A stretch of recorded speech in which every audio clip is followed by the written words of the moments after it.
Hello and good morning.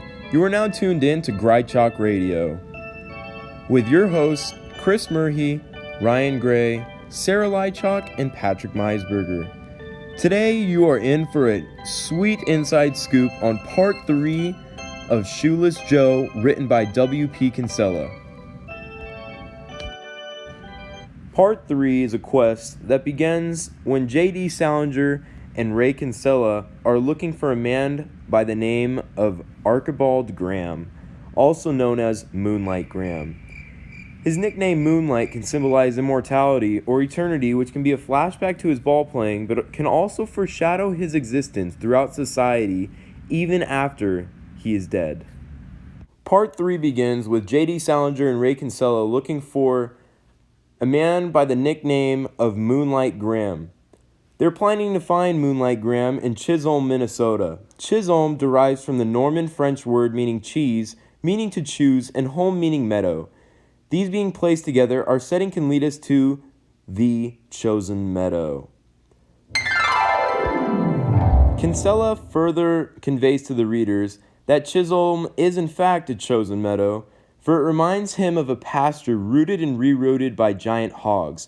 It has been split and gutted, and greenery has grown back, but at weird and unnatural angles.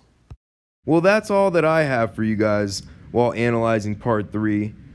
But now I'm going to send you over to my co-host, Sarah Lychok. She has more of an inside scoop of what really goes on in part 3. Alright, thanks Chris. What's up guys? It's me, your co-host Sarah Lychok. I'm here to give you a little bit more insight on part 3 of Shoeless Joe.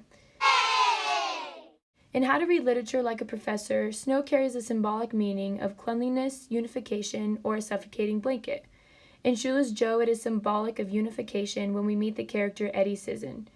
W.P. Kinsella shows the readers that the snow with dirt that Eddie is standing on is actually a flashback of symbolism because Eddie used to own the farm that Ray lives on before Ray owned it. Eddie is also symbolic for he is the oldest living Chicago Cub. He can be a symbol of tradition for he used to play professional baseball ages ago.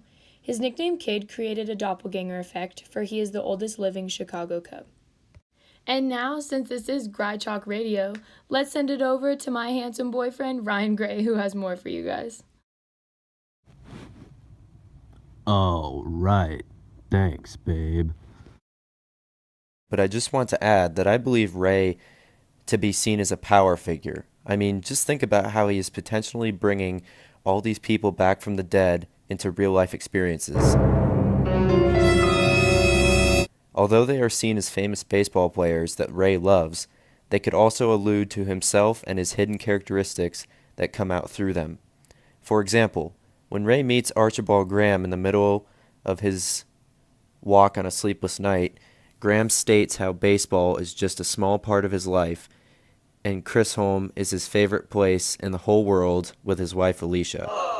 This symbolizes Ray's love for Iowa and his love for his wife Annie and daughter Karen at home. Ray can also see baseball players as religious figures, as shown when the librarian Veda hands him the picture of Moonlight Graham and he says, "He holds it in both hands as if I am receiving the sacrament." On another note, let's talk about Archibald Graham, aka Moonlight Graham, who is also a doctor, as Doc Graham known very well around the small town of Chisholm. As we all know, the announcer has told Ray to ease his pain, and Ray believes the his to be J.D. Salinger. But how do we know it does not foreshadow Ray and Salinger's quest to find the history on Moonlight Graham as being a doctor would ease others' pain? Graham would even chew on paper because it was healthier than tobacco, and he would use his patients' prescription skips as paper, which can symbolize him getting rid of his patient's pain. Well, that'll do it for today's podcast on Shoeless Joe Part 3. I'm Sarah Lychok, and thanks to all my hosts Chris Murray, Ryan Gray, and Patrick Meisberger for being here today. We're headed to the ball game, so come back and see us tomorrow. Thanks, guys.